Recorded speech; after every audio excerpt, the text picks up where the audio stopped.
If you're struggling to get your roast chicken to turn out right, golden, crispy skin and a juicy, delicious interior, chances are you're starting in the wrong place. This is the fridge. It's 24 hours ahead, and you should be starting right here. We are dry brining chickens, and we are doing it by starting the day before. These are about 5.5 pounds each. And you start out by making sure they're as dry as you can get them. You really want them dry. So we are taking a paper towel and we are getting them as dried off as we can. And you start a dry brine as at least 12 hours ahead. 24 hours is better. You don't really want to go any longer than that. But the 24-hour spot is kind of your ideal spot, okay? Now, a dry brine can really just be salt and a hint of baking powder. And here's what happens. So the salt sits on the skin, and it brings the moisture out of the bird, out of the skin and out of the muscle. And then as the moisture comes out, it mixes with the salt, creates a wet brine, and then over time, that salt permeates the skin and gets all the way through and into the meat. And it creates the most delicious and flavorful chicken you have ever had in your life, right? There's really not another way to get seasoning all the way through into the bird itself like a brine. You can do a wet brine, you can do a dry brine. I love a dry brine for chicken.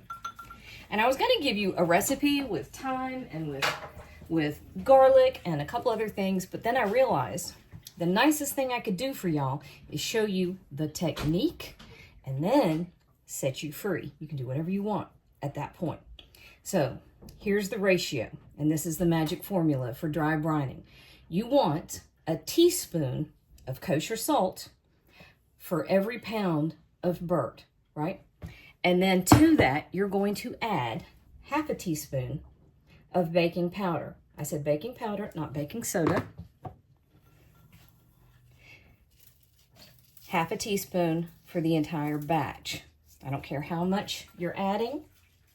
You don't go higher than the half teaspoon for your entire batch, right? And then you use that kosher salt inside, outside, all the way around. You get as much as you can into that bird. And yes, I touched the baking powder with my chicken hands, but that's the empty box. That was on its way to the garbage can anyway. I knew somebody out there was going to come for it. All right, so then what do? How long do we let this wait?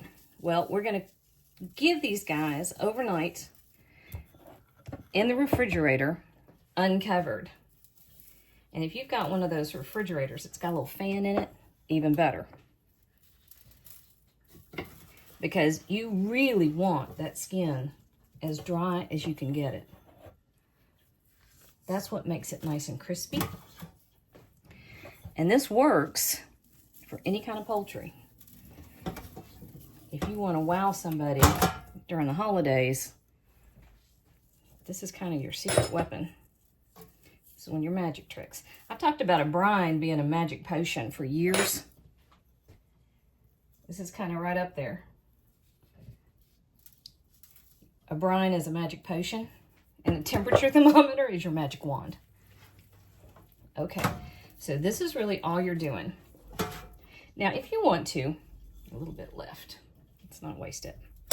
And I know that looks a little heavy, but don't forget, this is 11 pounds of bird, and that's to go all the way through. So this is now going to go into my refrigerator. It's going to sit uncovered because we want the air to continue drying this out. The moisture is going to be drawn by the salt out to the skin. It's going to create its own brine, and then it's going to continue to pull it back down through the meat from the inside of the bird and from the outside for the skin. Tomorrow we will come back and we're gonna roast them up, and I'll show you what it looks like. We'll truss their little legs and their little wings. But for now, I'm washing up, sticking them in the fridge, and we're gonna exercise some patience. 24 hours, these guys have been in the refrigerator. And pardon the noise behind me, Ricky is smoking chips. Nope, he's soaking chips. He's soaking chips. We're about to be smoked. That's right. All right, so these guys had 24 hours. Nice and dry. Okay, they spent the whole time in the fridge. Then, about an hour ago, I brought them out on the counter to let them come to room temperature. And I have the oven set to 450 degrees. You want it nice and high at first so that the skin will get nice and crispy. What happens is that the fat, and you can see pockets of fat. Let's see. Do you see this? This is a pocket of fat. And you want that to render out quickly so that the skin gets crispy. I also have a couple of tablespoons of butter, which is for flavor. I'm short. Oh, I didn't have to get Ricky to help. So I got a couple of tablespoons of melted butter right here. And to this, I'm going to add a couple tablespoons of olive oil. Why am I doing that? Because butter has a much lower smoke point than olive oil. And if I just do this with butter and throw it in that 450 degree oven, it's going to get a lot of smoke. I want the flavor of the butter, but I want the smoke point of the olive oil. So this is where we get both of them. So this is just to help with the crispy and the color. You could skip this if you needed to. I've done it before, not because I needed to, but because I forgot. You still get a great chicken. I'm after great and crispy and pretty. I want everything. Story of my life. Okay, so this just goes over the top. And you noticed I just tied him up. Just ran literally chicken twine around it, and I don't use the fancy chef's knots. I keep forgetting how they work. It doesn't matter. Nobody cares. Nobody is grading you. And there is nobody in your kitchen except you. And if somebody decides to walk into your kitchen and start judging you on how you're doing something like tying your knots, they don't get to eat. Kick them out. I had somebody do that once. It made me so daggone mad. It's like, who cares? It serves the same purpose. We're not in the Navy. That's just dumb. If it gets the job done, you have accomplished what you need to accomplish. Okay, so there we are. We have gotten these little guys buttered all up. Now, a couple things I want to bring up. What we are after is an internal temperature at the thigh. Let me grab a paper towel. We want to get an internal temperature at the thigh. So right up under here of 175 degrees. Several things that will go into that. We don't know exactly how hot the oven is. I know we set it to 450 degrees now. We're going to let it go for 30 minutes, and then we're going to cut it down to 400. We don't know how exact that oven is because we don't calibrate most home ovens all the time. We also don't know exactly how cold the refrigerator is. We think it is 36 degrees. Maybe it'll vary a little bit. We also don't know exactly how the ambient temperature is in my kitchen. Again, we think it is 70. That's what my thermostat says. But all of those variables mean we actually just need to take the temperature inside the bird instead of worrying about how long it takes. It's going to be approximately 75 minutes. We know that so that when we hit that 60 to 65 minute range, we can start checking for the internal temperature. But other than that, what's going to rule us is our kitchen thermometer, not the clock, okay? So here we go, 450 degrees into the oven, and we're going to give it 30 minutes, then turn that temperature down to 400. All right, that's all we're doing. All right, so we got smoke, we know that. Woo! So we turned down to 400 at the half-hour mark, and we're going back in until we hit that 175 point. So we are going to assume we got about 45 minutes. We'll check it then. Y'all ready for some chicken? Ooh. I do that, and it melts my mascara. Okay,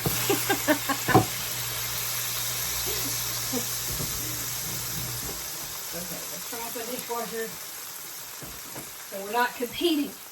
All right, let's see. Let's take his little temperature. We are good to go across the board. That is the easy part. Okay, so these guys are pretty beautiful. This is what they look like. I'm not entirely sure how long they stayed in. The part that I remembered the time was 40 minutes, plus the 30 minutes that we started with. But there was probably 10 minutes or so. Ooh, yay. That I forgot to time. All right, so here's the other thing. Now that they're out of the oven, they have to rest. So now I do want you to set a timer for at least 10 minutes, and you cannot touch the skin, you cannot break the skin, you cannot pinch the skin, you can't carve, you can do nothing, but be patient. And trust me, it's worth the wait. 10 minutes. All right, we have rested. I just want to show you how beautiful these babies are. That is lovely. Okay, so we are going to transfer them so we can carve them. Cutting board. And they have rested, but they're still pretty flippin' hot. Let's see if I'm gonna regret this. I usually regret all of this type of decisions. Let's see. Clean cheesecloth. Not much protection, but I'll take a little bit. You can tell where my priorities are. All right, so let us grab our scissors. And we're going to turn him loose first. Get rid of our butcher's twine.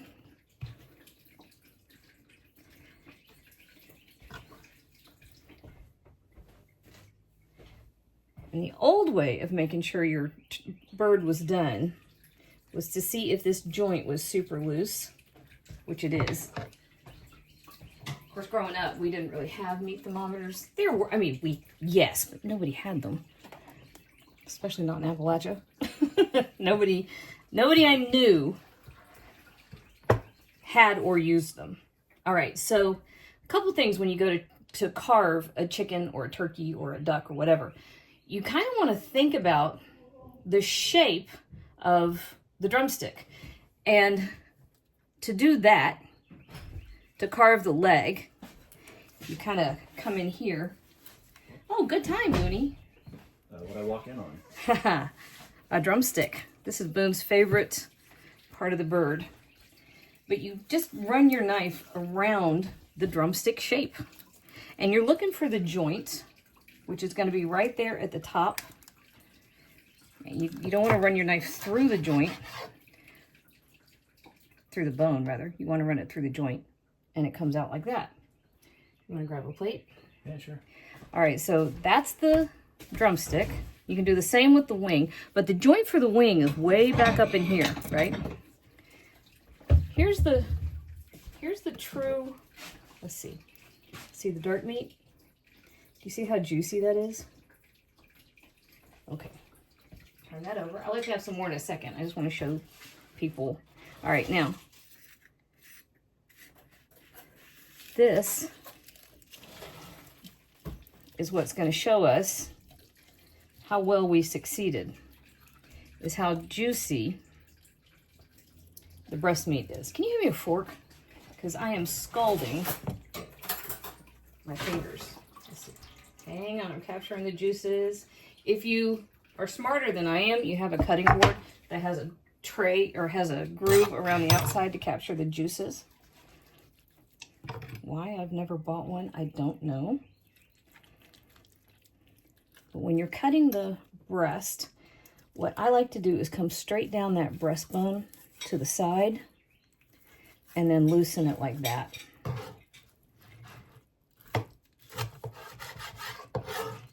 And then this is kind of a mark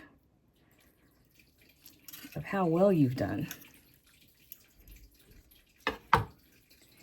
If that breast meat is flavorful and juicy, then you've succeeded. And this was the dry brine, right? So we went 24 hours in the refrigerator. Bloom is very patiently and politely waiting on us. So if this is actually flavored all the way through, then we did it. Okay. And the flavor, oh yeah, we nailed that. Here's the difference. This tastes good all the way through. It tastes like chicken. It's flavorful. It's juicy.